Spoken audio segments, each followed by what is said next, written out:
Assalamualaikum warahmatullahi wabarakatuh. Okey, hai murid-murid tahun 4.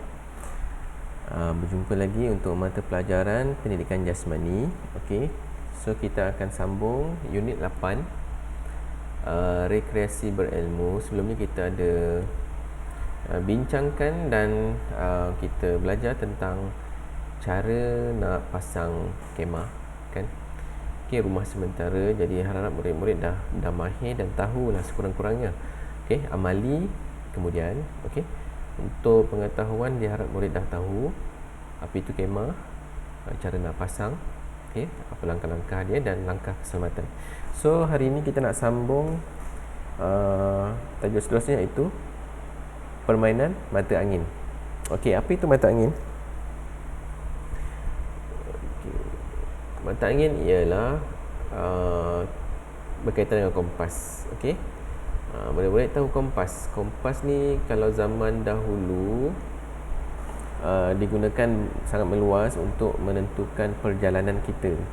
Okey, di dalam hutan, okey, dan juga di jalan-jalan raya biasa. Okey, sekarang ni kita dah ada benda yang canggih, iaitu kita ada Waze. Okey, kita ada Waze, kita ada Maps. Di situ memang dia guna sistem koordinat, macam kompas jugalah. Okey, so kompas ni lebih kepada, okey, kita tengok di sini. Ini kompas. Dia lebih kepada fizikal, yang mana di dalamnya terbina daripada magnet. Kalau murid-murid ada magnet, murid-murid cuba ikat pada benang dan biarkan ianya tergantung. Magnet itu akan berpusing dan berhenti pada satu kedudukan. Okey, kalau nak tahu kedudukannya ialah utara dan selatan. Kalau kamu tengok dalam cikgu punya paparan ni, kita ada N ni north ni ialah utara. Okay, S ni selatan, south. East ni timur, west barat, kan, negara barat, west. Okey, so ini adalah cara zaman dahulu ataupun zaman sebelum teknologi telefon smart ada. Kita gunakan sistem kompas untuk menentukan satu jarak, satu kedudukan. Bukan jarak, kedudukan. Okey, di laut memang sangat diperlukan kompas ni, sebab laut ni luas, semua sama. Jadi mana arah kita nak pergi, kita guna kompas. So kalau kita ada kompas, yang ini dia dah warnakan, nampak tak dia warnakan? Okey, cikgu klik dia warnakan. Yang merah ni sentiasa menunjuk pada utara. Okey, yang ni selatan lah. Okey, jadi senang saja murid-murid. Kalau murid-murid nak tahu kedudukan utara selatan mata angin ini, murid-murid cuba berdiri di depan matahari. Okey, matahari kat depan kita. Okey, berdiri tegak-tegak menghadap matahari. Okey, matahari ni, depan kita matahari ialah timur. Okey, belakang kita barat. Okey, sebab tu matahari terbit dari timur ke barat. Kalau matahari dah terbit daripada barat ke timur, memang kita dah hampir dengan kiamat lah. Tutup terus pintu langit, maknanya taubat. Masa tu, ya Allah, kalau kita minta ampunkanlah aku sebab aku tak solat, tak pakai tudung, Allah dah tak nak terima dah. Okey, sekarang ni masih lagi matahari terbit di timur dan terbenam kat barat, maknanya murid boleh ubah. Okey, saya boleh ubah. Okey, jadi matahari itu, kalau kita berdiri tegak-tegak menghadap matahari, itu ialah timur, belakang barat. So sebelah kiri kita ialah utara dan sebelah kanan kita ialah selatan. Ingat, tangan kiri kita, kalau kita hadap matahari depan, tangan kiri kita ialah sentiasa utara, sini selatan. Jadi kalau murid-murid ada kompas, murid dah gantung dia, ataupun ada yang kompas macam cikgu tunjukkan dalam ni. Okey, jadi jarum yang tengah ni sentiasa menunjukkan utara. So murid gerakkan pusing, dia akan sentiasa menunjukkan ke arah utara. Okey, jadi ada 4 mata angin, iaitu utara, selatan, timur, barat.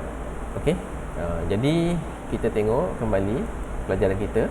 Okey, Maryam menyertai permainan harta karun. Biasanya nak cari harta karun ni memang kena guna kompas. Zaman dulu lah, zaman cikgu-cikgu sekolah dulu memang dia akan bagi kompas. Lagi-lagi kalau ada perkemahan, seronok. Okey, dalam permainan ini Mariam perlu mahir menentukan arah mata angin. Okey, tadi kita dah terangkan dan faham. Permainan ini juga akan menguji kehebatan peserta bermain permainan ting-ting, gula batu dan laga ayam. Okey, ting-ting, gula batu dan laga ayam. Okey. So, petunjuk satu tapak kaki 10 langkah. Maknanya satu tapak kaki 10 langkah. Ni gambar ni. Satu tapak kaki ni 10 langkah. Okey, jadi kalau ada 3 tapak kaki, 30 langkah. Okey, faham tak? Okey, saya ingat pula cikgu ni. Okey. Okey, 30 langkah. Okey, jom kita tengok apa yang kita nak faham kat sini.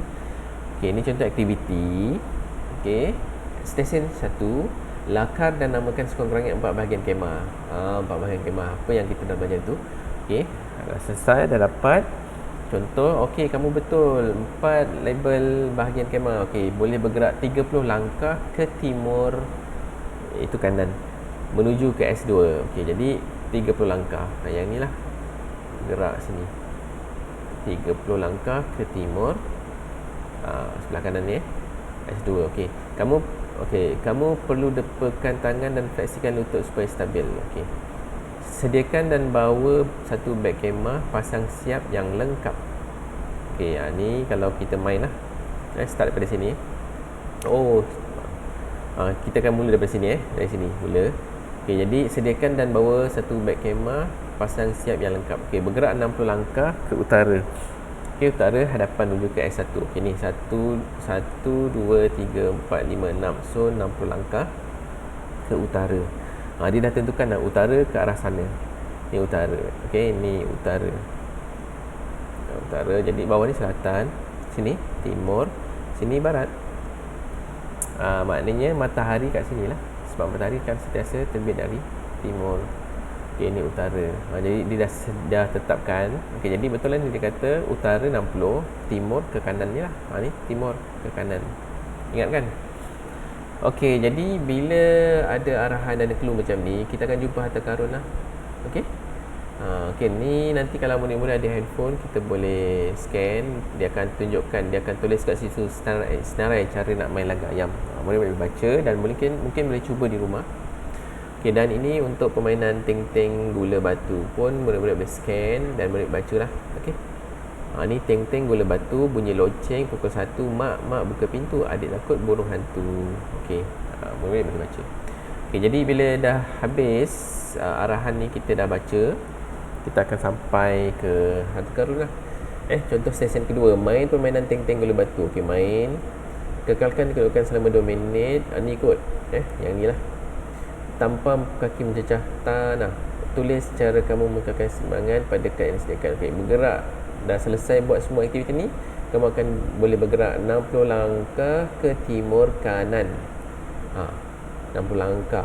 Okey, 60 langkah maknanya 1 2 3 4 5 6, 60 langkah. 30 langkah, 60 langkah timur kanan. Okey, 3. Kemudian bergerak 30 langkah ke utara. 30 langkah utara menuju ke S3. Mana S3?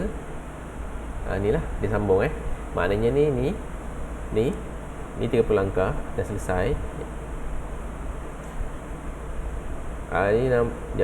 Bergerak 60 langkah ke timur kanan, kemudian bergerak 30 langkah ke utara. Okey, ni 60 langkah, ni baru 30 langkah.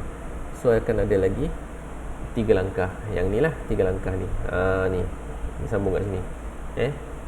Okey, kemudian arahan ni ialah 60 langkah 30 langkah ke utara menuju ke S3. Ni 30 langkah. Okey, utara. Okey, murid boleh baca dan akhirnya kamu telah berjaya sampai sini. Okey, inilah cara kita gunakan kompas. Okey, ini informasi yang ni hadapan belakang. Ingat, hadapan. Okey, walaupun ni hadapan, sebenarnya kalau kita nak tentukan dalam kehidupan kita paling mudah, ada matahari, murid-murid menghadap matahari dan letak ini sebagai timur. Okey, belakang murid-murid, ni murid-murid, mata murid-murid kat sini, menghadap sini. Belakang ni ialah barat lah. Sebelah kiri tangan kamu timur, sebelah kanan selatan. Jadi kat situ kamu boleh lukis di atas tanah, tulis kat sini hadapan, utara, kanan, timur. Baru kamu boleh tulis hadapan, kanan, kiri, belakang ni. Okey. Okey, berapakah bilangan langkah ke arah timur kanan yang diambil oleh Maryam sepanjang perjalanannya? Okey, berapa kalikah Maryam berjalan ke arah selatan belakang? Okey. Ni soalan-soalan yang kamu boleh jawab lah. Okey. Jadi nanti jawab dalam Google Form cikgu. Okey. Kalau kamu lihat di sini ada uji minda. Okey, kita akan datang. Okey, uji minda next time. Okey, dan kemudian kita akan masuk unit 9, kecergasan diri. Dah sekejap ni, dah habis ni. Okey. Okey, jadi itu saja daripada Cikgu Syah. Okey, Assalamualaikum warahmatullahi wabarakatuh.